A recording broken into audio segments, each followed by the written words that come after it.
A young homeless widow sat on the sidewalk, her 4-year-old son asleep in her lap. Her name was Alara. Her sign read, "Help us. God bless you." A black sedan stopped in front of her. A man stepped out, calm, expensive, controlled. He pulled out a $100 bill and tore it in half.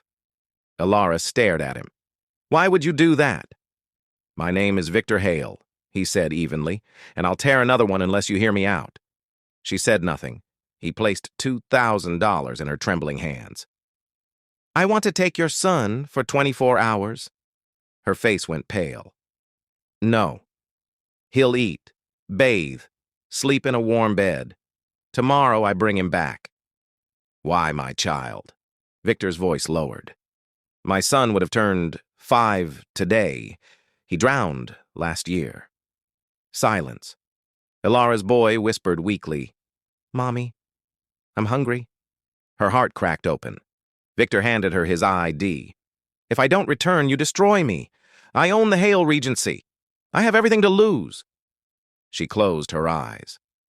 "God, I'm not trading my child for money. I'm doing this for a better tomorrow for him." She kissed her son's forehead and let go. But instead of leaving, she followed the car. She stood across from the hotel all night. Didn't eat, didn't sit, didn't blink. Her thumb hovered over 911. She imagined her boy crying for her. Her finger pressed 9. Then she stopped. "God, protect my son."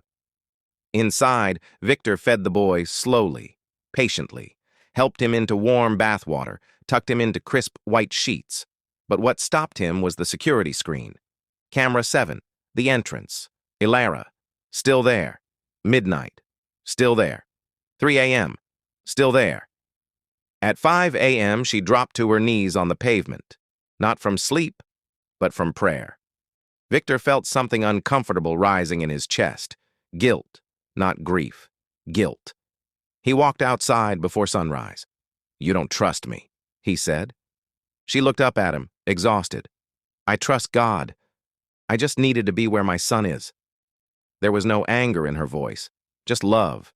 Pure, unbending love. Victor realized something then. When his son drowned, he wasn't there. He had chosen a meeting.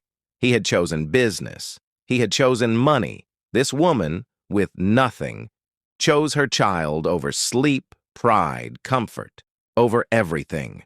For the first time in a year, Victor didn't feel like a grieving father. He felt like a failing one. He went inside, returned with her son in his arms, and something else. Not more money. A contract. He placed it in her hand, a fully paid apartment lease, a job at the hotel, daytime hours, child care included.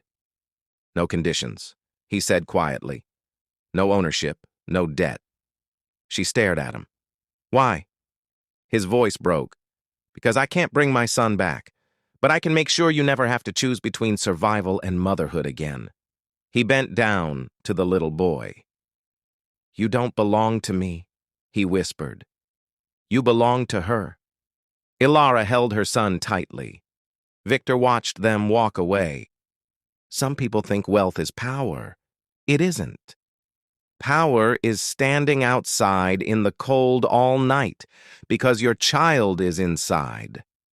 Tell me something honestly. Would you have let him take your child?